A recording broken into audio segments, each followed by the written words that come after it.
and let's start to rebuild and heal. Now we move on to our next news. A Ukrainian drone attack on Russia's Kursk region has injured a war correspondent from the Chinese news outlet Phoenix TV. According to the Russian authorities, the acting governor of the Kursk region, Alexander Kinstein, has said that the journalist had skin cuts to his head and after treatment refused hospitalization. Russia's foreign ministry called on the United Nations High Commissioner for Human Rights and other international organizations to promptly respond and give a proper assessment of this incident. Meanwhile, Russia is set to summon the German ambassador to inform him of retaliatory measures in response to claims of harassment against Russian journalists based in Germany. Russia has clashed repeatedly with Germany over the issue and expelled a German correspondent and cameraman last November in what it said was a symmetrical response to German moves against Russian state TV journalists. Russian Foreign Ministry spokeswoman Maria Zakharova has said Germany was applying undue pressure and harassment against Russian journalists and their family members. She has previously spoken of passports being revoked and limits on journalists' freedom of movement.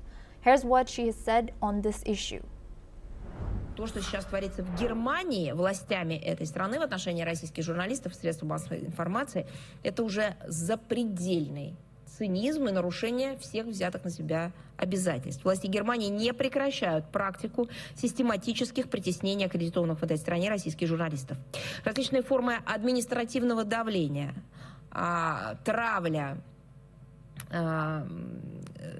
пропаганда, целью которой является уничижительное отношение, формирование уничижительного отношения к российским журналистам.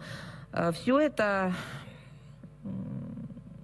теперь применяется не только в отношении самих СМИ, как юридических лиц, и не только на журналистах это все сказывается, но теперь еще и на членах. Moreover, in a related development, the first female U.S. ambassador to Russia, Lynn Tracy, is leaving her role after serving through one of the most difficult periods in relations between the two countries. Her departure comes as Russia and the United States discuss a potential reset in their ties, which sharply deteriorated after Moscow launched its full-scale war in Ukraine in 2022. In an embassy statement, Tracy emphasized the importance of maintaining dialogue and expressed pride in her role, though her successor has yet to be named. Now we have guests joining us for this discussion. Gautam Mukherjee, she's a senior journalist. Thank you, Gautam, for joining us today. Welcome to NewsX World. How does the injury of a Chinese journalist as well as previous journalists being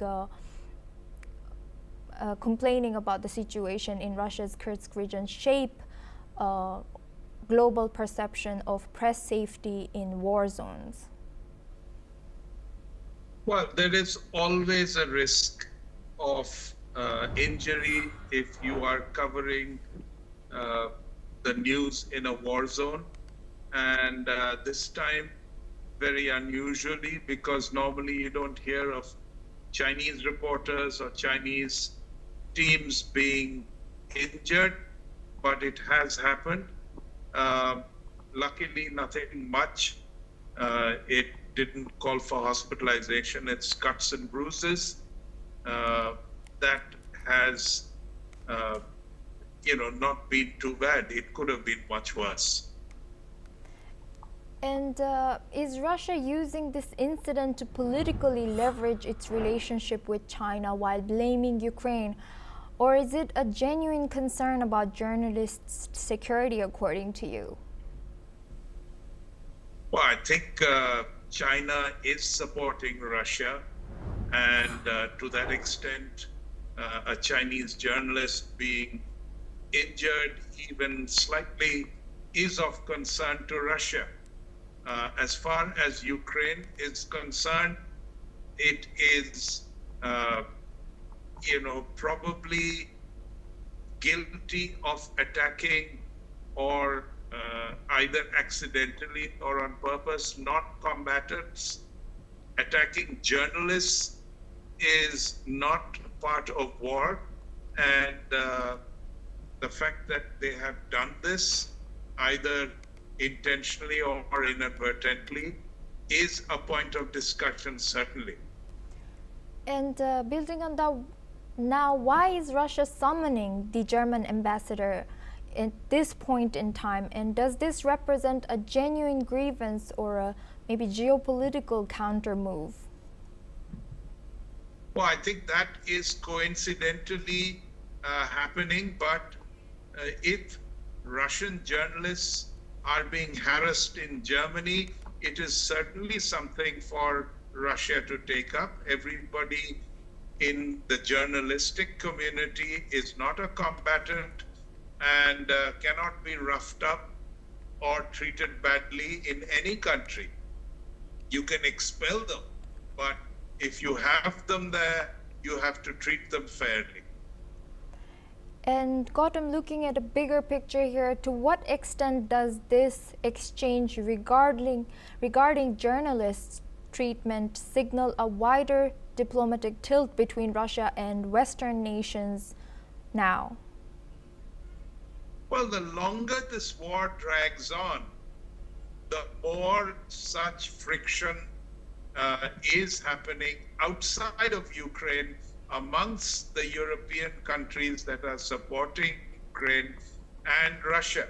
So Russia has threatened to retaliate with German journalists that are in Russia. So this is another signal that this war, which has dragged on for years, should be brought to an early close.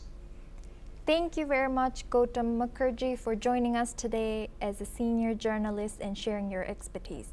Now we move on to